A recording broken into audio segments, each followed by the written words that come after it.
What is going on, everybody? It is me again. It's HorrorFan34, and welcome to another video. And welcome to another review for the 31 Days of Horror Challenge in October. Now we are on day 13 of the challenge. And now I figured I'd talk about a film that I think is another underrated gem from the 80s. I recently just watched this film again recently, and boy, I tell you, this is like one of those like hidden treasures that I would highly recommend to any horror fan out there who has not seen this film. I would highly recommend, and especially if you're a big 80s horror fan as well, I would really recommend you get this and check this out. And you can tell by the title already what that review is going to be on. And that review is going to be on Trick or Treat. Now, I'm always used to saying a tagline, but there's no tagline on this DVD because it's like a really platinum entertainment DVD that was from like 2003, very old DVD, and I think it's out of print as well. This is one of those films that I would really wish would get a special edition one day, maybe like Scream Factory or something like that would get their hands on this. Now, before I get on to the film itself, let me just give you guys a word of warning on this cover. This cover is very, very, very misleading because it makes it look like Gene Simmons and Ozzy Osbourne and their dead front on the cover are the stars of the film. No, they are not the stars of the film. They have cameo appearances. Gene Simmons has a cameo in this as a disc jockey at a radio station for like maybe 3 minutes tops, and Ozzy Osbourne has a cameo in this for less than a minute, for like 45 seconds as a preacher.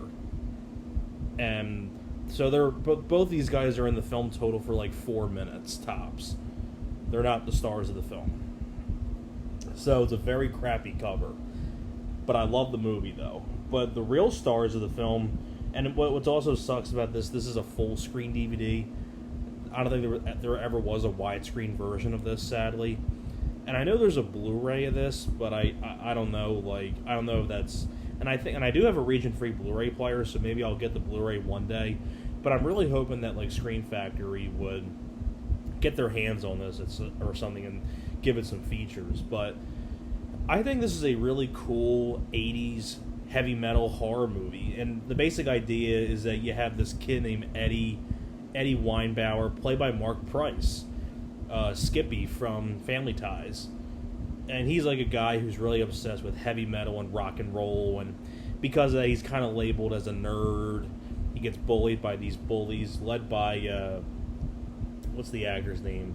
Doug Savant, who I know he went on to be on like a lot of TV shows, I think like Desperate Housewives and a lot of other stuff. He's like the lead bully with a group of other people that bully Mark Price and things like that. And Mark Price, you know, he's a big fan of this like heavy metal band, and he's a big fan of like the lead singer, whose name's Sammy Kerr, and played by Tony Fields, sadly no longer with us anymore. But basically, the band that he likes was gonna put on a performance, and he gets banned from the event, and he ends up dying in a fire in a hotel. The singer does, and then, you know, the Mark Price, Eddie's character, is pretty depressed about it, so he goes to the radio station and he meets up with Gene Simmons, who's one of his buddies that he knows, and Gene Simmons gives him the last record that this guy made and gives it to Mark Price. And so, you know, Eddie is like, you know, messing around with the record and all that stuff, and he plays the record backwards, and he ends up bringing the Sammy Kerr character, Tony Fields, back from the grave pretty much, and by playing the record backwards, and starts killing people and, you know, things like that. And that's the one thing I think it's in a way, it kind of reminded me of like Carrie in a way.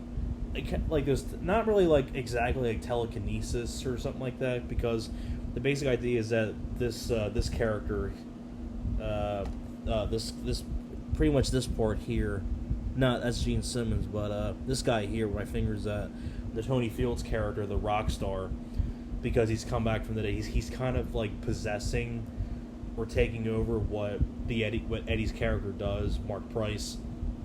Like I said, there's like a point in the movie where Doug Savant, the lead bully, is picking on Mark Price, and there's a thing where Sammy Kerr's kind of like spirit is with Mark Price, and he gets like in kind of like a weird way, kind of like a mixture of like a pre-Final Destination kind of mixed with Carrie, where it kind of like makes this machine go off, kind of like if Carrie kind of like stared at the machine and things like that, and like it kind of messed with the guy pretty much, and his and when I say like a kind of like a pre-Final Destination, like his tie gets like caught on like the thing that spins and his head goes down. It's kind of like this like drill looking tool that goes towards his eye, and he stops it in time. So in a way, it's kind of like a mixture of like Carrie mixed with a kind of like a Final Destination kind of like thing. This is, I think it's kind of an interesting idea.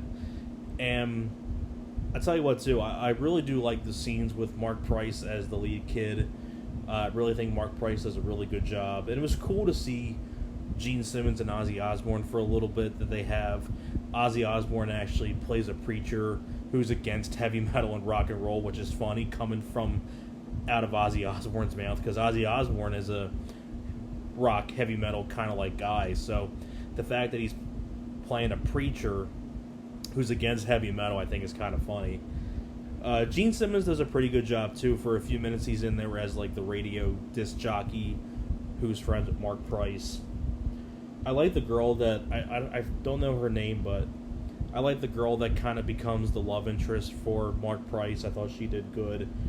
And Mark Price's buddy, I think the character of Roger, is played by Glenn Morgan, who would later be a director and producer and things like that. He would work on The X-Files, and he went on to direct the Black Christmas remake from 2006. So Glenn Morgan, a very young Glenn Morgan, he's got like glasses and things like that. So it was pretty cool to see Glenn Morgan. I think he does a good job as well. And interestingly enough, it's directed by Charles Martin Smith. This is the same guy that went on to direct Air Bud, surprisingly enough. The guy that went on to do Air Bud did this film, Trick or Treat. And I'll tell you what, too, one of the best death scenes in the movie is, I'll tell you what, and the ending to this movie kind of reminds me of Carrie in a way, because